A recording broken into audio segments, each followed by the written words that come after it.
Warahmatullahi wabarakatuh. Alhamdulillah wassalatu wassalamu ala rasulillah amma ba'du. Qala Allah Ta'ala fil Qur'anil Karim wa huwa asdaqul qailin. Ya ayyuhalladzina amanu taqullaha wa kunu ma'as shadiqin. Wahai orang-orang yang beriman, bertakwalah kepada Allah dan bersamalah dengan orang-orang yang benar. Orang yang benar pecinta ilmu, perindu surga, ahli ilmu, ahli itaat, ahli ibadah, ahli Quran, ahli silaturahmi, ahli kebaikan. Insya Allah kita pun termasuk di dalamnya. Amin ya rabbal alamin. Kepada Allah SWT kita bersyukur.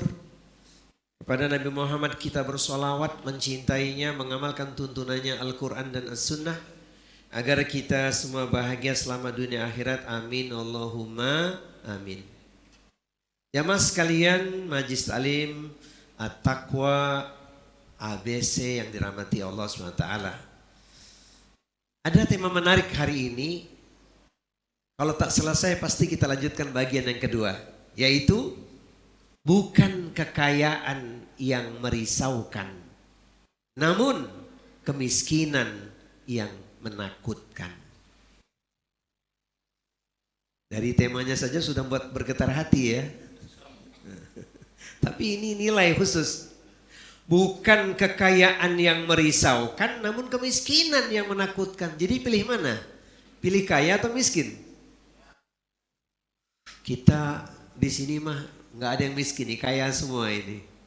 Karena sudah ngerti ilmunya ya. Kekayaannya sesungguhnya adalah ketika seseorang memiliki ketentraman jiwa. Di sini semua tentram, nggak ada yang gelisah nih. Masya Allah. Supaya ada catatan tersendiri dengan tema ini, saya tuliskan syair pembuka berikut ini. Kekayaan bukan musuh kehidupan bila menjadi jalan kebaikan. Kemiskinan bukanlah kehinaan jika menjadi penguat iman. Harta hanyalah titipan semata, akan ditinggalkan saat ajal tiba. Jangan sampai kaya membuat terlena, jangan pula miskin membuat putus asa. Saya riwayat saya Anwar Zufri. Nah, jamaah sekalian, Islam itu mengajarkan kepada kita kekayaan bukan sesuatu yang harus kita risaukan. Enggak usah dirisaukan. Asalkan atau jika diperoleh secara halalan thayyiban. Justru setelah dimiliki, didapat, disyukuri dan digunakan di jalan Allah.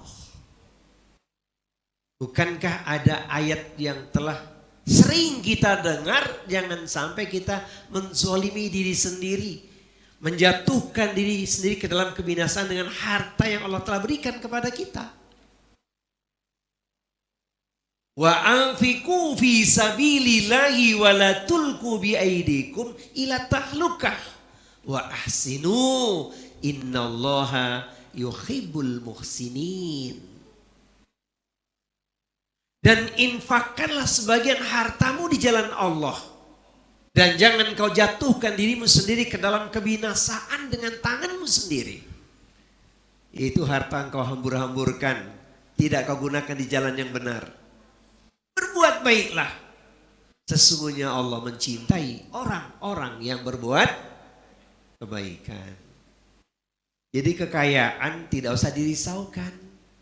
Dan memang Allah sudah memberi porsi untuk kita. Tinggal bagaimana kita menyempurnakan ikhtiar, dan setelah itu kita rela, ridho dengan apa yang Allah berikan. Saya sering kan menyampaikan hadis yang satu ini supaya kita bisa ridho dengan apa yang Allah telah tentukan. Khalaqallahu kulla syai'in fakataba hayataha wa mautaha wa musibataha wa rizqaha.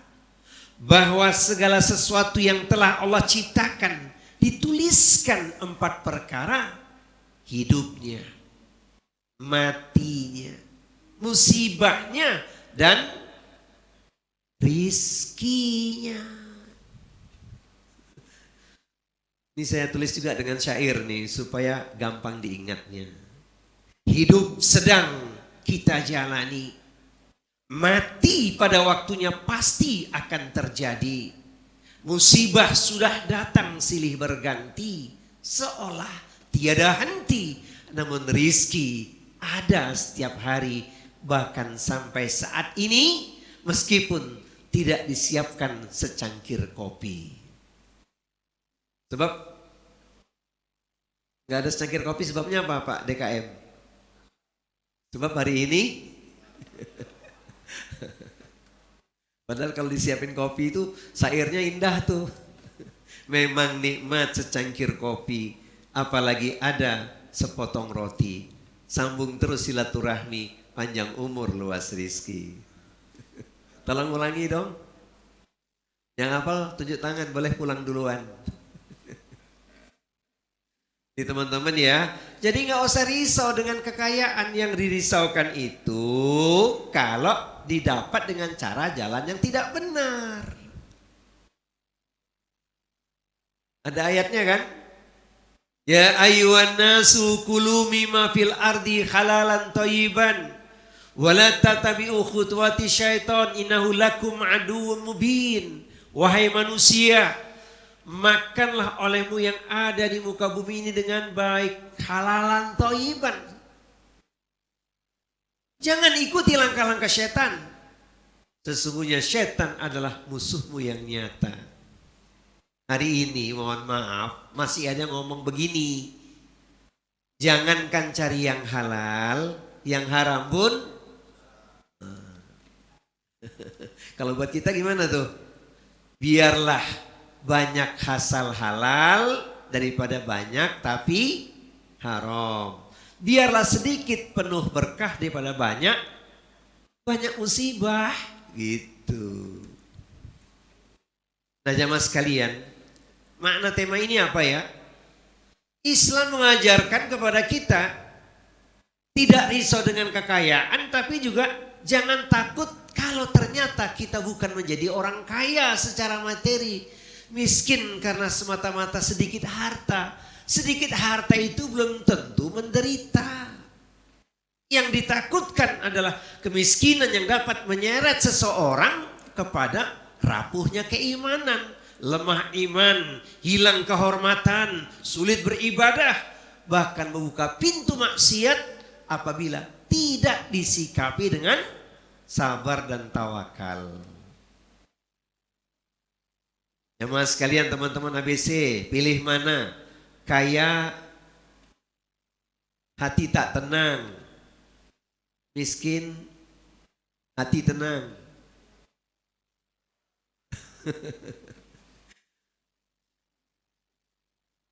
Pilih kaya, hati tenang gitu ya. Belum tentu loh. Uang banyak, makan tak enak, tidur tak nyenyak, susah bergerak, hati bergolak, keluar rumah takut ditembak. Sebab dapatnya lewat jalan yang tidak benar. Walaupun kata orang sedikit, tapi qanaah. Enak dinikmatinya, Masya Allah. Makanya mas sekalian, jangan sampai kita salah memaknai kekayaan. Kekayaan bukan musuh bagi seorang mukmin. Yang perlu diwaspadai adalah ketika kemiskinan menyebabkan seseorang itu mudah tergoda melakukan yang haram.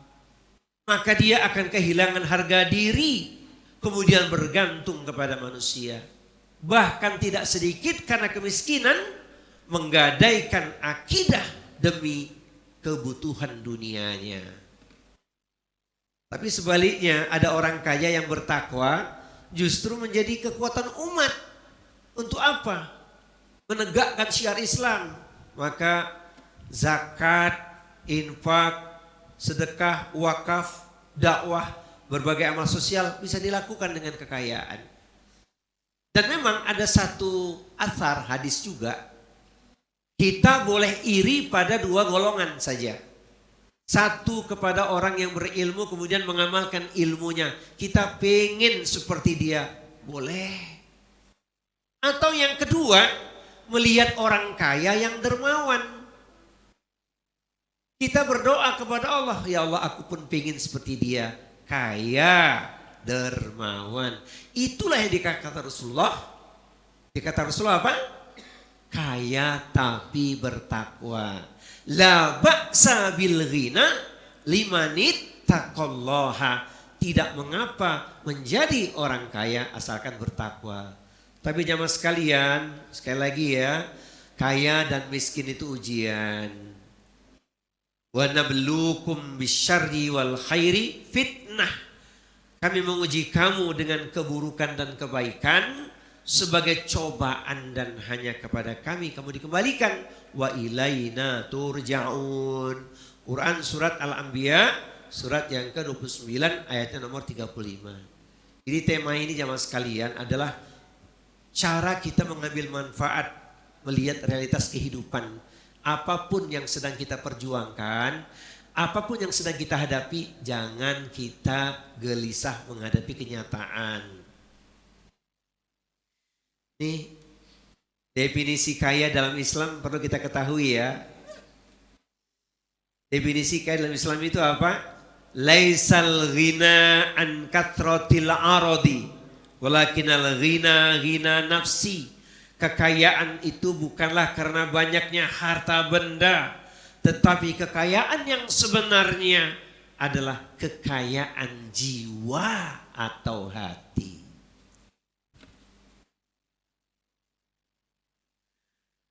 Adapun definisi miskin dalam Islam itu adalah yaitu orang yang tidak memiliki materi atau harta, tetapi dia tidak larut keputusasaan, tidak larut dengan keputusasaan.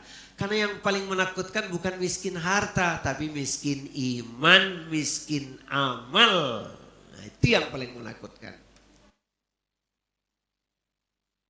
Kalau ada pilihan yang ketiga jamaah sekalian, nih, kalau ada pilihan yang ketiga, pilih kaya atau cukup. Tadi kan miskin dan kaya, pilih kaya. Nah kalau kaya dengan cukup pilih mana? Sebab cukup ternyata lebih dari kaya. Doanya kan gak minta kaya ya. Allahumma kfini bihalalika an haramika wa aghnini bifadlika aman siwaka. Ya Allah, cukupkanlah aku dengan yang halal saja, jauhkan dari yang haram, dan cukuplah aku hanya meminta kepadamu, tidak meminta kepada makhluk atau kepada orang lain. Tapi ada yang mengcombine tuh Pak, pilih cukup atau kaya, dicombine sama dia, pilih cukup kaya katanya. Nah, ini sebelum kita masuk di kajian intinya, karena nggak akan selesai. Ini nanti bagian yang kedua ya teman-teman sekalian, bagaimana kita agar terbebas dari kefakiran, karena nggak cukup waktu kita. Sekarang kabar gembiranya dulu ya. Dari Abdullah bin Amr bin Al-As, Rasulullah SAW bersabda, Inna fuqara al-muhajirina yadkhuluna al-jannata qabla aghniyaihim bi arba'ina kharifan. Sesungguhnya orang-orang fakir atau dikatakan sebagai orang miskin dari kalangan muhajirin akan masuk surga sebelum orang-orang kaya di antara mereka selama 40 tahun. Nih, kelebihannya orang miskin yang bertakwa itu dibanding orang kaya, asal sekedar kaya aja bahaya ya. Ternyata masuk surganya duluan. Kenapa demikian? Sebab hisabnya sedikit. Orang kaya hisabnya banyak. Min aina tasabahu wa fima anfaqahu. Dari mana harta diperoleh dan untuk apa dipergunakannya. Satu lagi ya, ini penting hadis ini. Supaya memberikan kabar gembira bagi saudara kita yang Allah uji dengan kekurangan atau diuji Allah dengan kesulitan. Ternyata di akhirat beda kedudukannya. Yadkhulu fuqara al-muslimin al-jannata qabla aghniyaihim binisfi yaumin wa huwa 500 sanah. Orang-orang fakir dari kaum muslimin akan masuk surga sebelum orang-orang kaya dengan selisih setengah hari, yaitu 500 tahun. Tuh. Tuh Pak, jadi jangan risau yang salah kalau kita putus asa. Perjuangkan. Memang harapannya kan yadul ulia khairun menjadi sufla. Nah, sekarang kita pada bagian pertama hari ini kita ngomongin poin ini dulu ya. Mengapa kekayaan tidak perlu dirisaukan? Sebab banyak nabi kaya. Nabi yang kaya siapa? Nabi Sulaiman, Nabi Daud, Nabi Ibrahim. Itu kaya. Terus kalau kelasnya sahabat. Sahabat Utsman bin Affan. Sahabat Abdurrahman bin Auf. Abu Tolhah. Mereka kaya. Tapi kekayaannya mengantarkan mereka ke surganya Allah Subhanahu wa Ta'ala. Maka mereka tidak risau sebab nikmat Allah digunakan di jalan Allah. Jadi nggak usah dirisaukan tuh. Nah untuk kita jamaah sekalian pecinta ilmu penduduk surga, hendaknya kita waspada dan hati-hati. Teruslah kita menyempurnakan ikhtiar. Kita itu risau kalau cara mendapatkannya salah. Kita risau kalau cara membelanjakannya salah. Kita risau kalau kita melalaikan Allah karena anugerah yang telah Allah berikan kepada kita. Makanya harta dan anak itu ujian. Innama amwalukum wa auladukum fitnah. Wallahu indahu ajrun azim. Sesungguhnya di dalam hartamu dan anak-anakmu merupakan cobaan. Di sisi Allah lah ganjaran yang besar. Itu di Quran surat At-Taghabun, surat yang ke-64 di ayat nomor 15. Memang sering muncul pertanyaan, Ustadz, kalau lemah iman kan bahaya Ustadz. Kenapa? Sudah miskin lemah iman.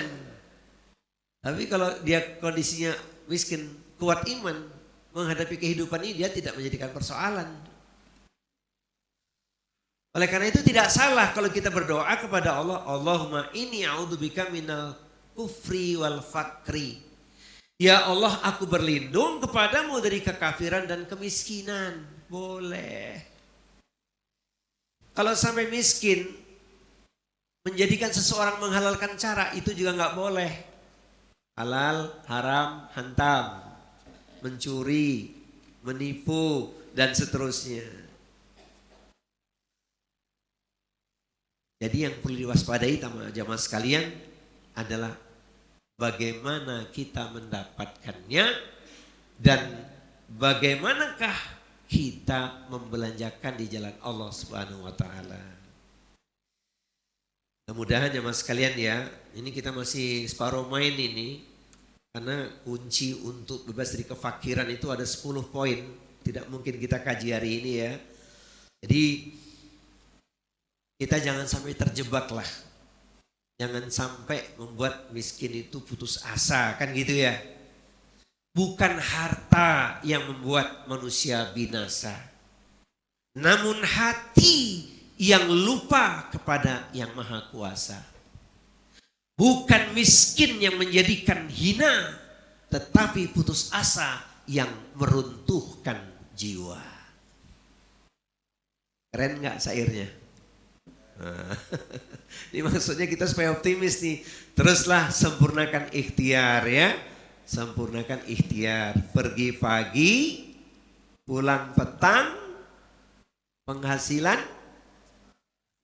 yang dicari katanya yang pas, yang cukup katanya. Alhamdulillah. Baik jemaah sekalian ya, ini terpaksa kita potong separuh main dulu nih karena masih ada kunci-kunci bagaimana kita bisa keluar dari kefakiran. Itu ada 10 tuh kuncinya itu. Bisa juga dimaknai menghalau musibah di tengah gelombang fitnah gitu ya.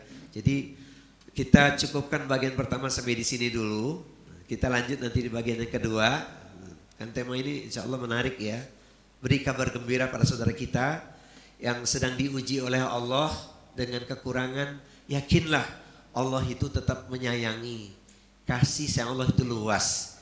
La yukallifullahu nafsan illa wus'aha. Allah tidak menguji, memberi beban kepada hambanya kecuali sebatas kemampuan hambanya. Tapi yang hari ini sedang berjaya, yang sedang dompetnya tebal, yang sedang banyak memiliki harta, jangan lupa diri. Kalau Allah ingin mencabut sebentar saja, dia akan sirna. Maka gunakan hartamu di jalan yang benar, jangan disia-siakan. Demikian ya mas sekalian ya. Semoga yang kita kaji ini bermanfaat walaupun singkat karena keterbatasan waktu yang kita miliki. Semoga tetap kita bisa mengambil hikmahnya. Di penghujung, karena kita sedang di majlis ilmu, 3 menit ke depan ada baiknya kita memohon berdoa kepada Allah Subhanahu wa taala karena memang majlis ilmu itu taman surga. A'udzubillahi samiil alim minasyaitonir rajim. Bismillahirrahmanirrahim. Alhamdulillahirabbil alamin hamdan syakirin hamdan na'imin hamdan ni'amahu yukafi'u mazidah. Ya Rabbana lakal hamdu wa lakas syukru kama yanbaghi li jalali wajhikal karim wa 'azimi sultanik. Allahumma ighfir lil muslimina wal muslimat wal mu'minina wal mu'minat al ahya' minhum wal amwat innaka sami'un qaribun mujibud da'wat wa ya qadiyal hajat. Rabbana ighfir lana wa li walidina warhamhum kama rabbawna shighara. Ya hayyu ya qayyum birahmatika nastaghitsu nas'alukal 'afwa wal 'afiyah fid dunya wal akhirah nas'alukal huda wat tuqa wal 'afafa wal ghina. Rabbi anzilni munzalan mubarakan wa anta khairul munzilin. Nas'alukal jannah wa na'udzubika min sakhatika wan nar. Allahumma inna nas'aluka ilman nafi'an wa rizqan thayyiban wa amalan mutaqabbalan wa na'udzubika min ilmin la yanfa' wa min qalbin la yakhsha' wa min nafsin la tashba' wa min du'ain la yusma'. Ya Allah, berilah kami ilmu yang bermanfaat, rizki yang barakah, luas, halalan thayyiban, dan amal kami Engkau terima ya Allah. Kami berlindung dari ilmu yang tak ada manfaatnya, hati yang tak pernah tenang, keinginan yang tak terpuaskan, doa tidak Kau kabulkan ya Allah. Ya Rabb ya Tuhan kami, jangan Kau uji kami dengan beban yang kami tak mampu memikulnya ya Allah. Ya Rabb ya Tuhan kami, mudahkan langkah kami dalam kebaikan. Allahumma la sahla illa ma ja'altahu sahla wa anta taj'alul hazna idza syi'ta sahla. Ya Allah, tidak ada kemudahan kecuali Engkaulah yang memudahkan. Dengan kehendak-Mu ya Allah, semua hajat kami menjadi mudah ya Allah. Maka jadikanlah kami ahli ilmu, ahli ibadah, ahli taat, ahli taubat, ahli syukur, ahli sabar, ahli Quran, ahli silaturahmi, ahli kebaikan sepanjang hayat kami ya Allah. Kami bermohon padamu ya Allah, jadikan akhir hayat kami nanti termasuk hamba-hambamu yang Kau beri gelar husnul khatimah. Allahumma inna nas'aluka husnal khatimah. Allahumma rizukna taubatan nasuha qoblal maut. Ya Allah ya Tuhan kami, berilah kami rizki taubat nasuha sebelum kematian menimpa kami ya Allah. Allahumma ya muqallibal qulub tsabit qulubana ala dinik. Ya Rabb ya Tuhan kami, Engkau yang membolak-balikkan hati kami ya Allah, tetapkan hati kami kepada agama-Mu ya Allah. Rabbana taqabbal minna innaka antas samiul alim wa tub alaina innaka antat tawwabur rahim. Ya hayyu ya qayyum bi rahmatika nastaghits. Ya ayatuhan nafsul mutmainnah irji'i ila rabbiki radiyatan mardiyah fadkhuli fi ibadi wadkhuli jannati. Wahai jiwa yang tenang, kembalilah pada Rabb Tuhanmu dengan ampunan dan keredaan. Masuklah ke dalam barisanku dan masuklah ke dalam surgaku. Rabbana atina fid dunya hasanah wa fil akhirati hasanah wa qina adzabannar. Wa sallallahu ala nabiyyina wa sayyidina Muhammadin sallallahu alaihi wa alihi wasallam. Subhana rabbika rabbil izzati amma yasifun. Wassalamun alal mursalin. Walhamdulillahi rabbil alamin. Demikian teman-teman sekalian. Terima kasih atas segala perhatian. Mohon maaf bila ada kekurangan. Sampai kita jumpa insyaallah di kesempatan bulan depan di waktu dan gelombang yang sama insyaallah. Kita tutup dengan kafaratul majlis. Subhanakallahumma wa bihamdika asyhadu an la ilaha illa anta astaghfiruka wa atubu ilaik. Wa akhiru da'wana anil hamdulillahi rabbil alamin. Mohon maaf lahir dan batin. Wassalamualaikum warahmatullahi wabarakatuh.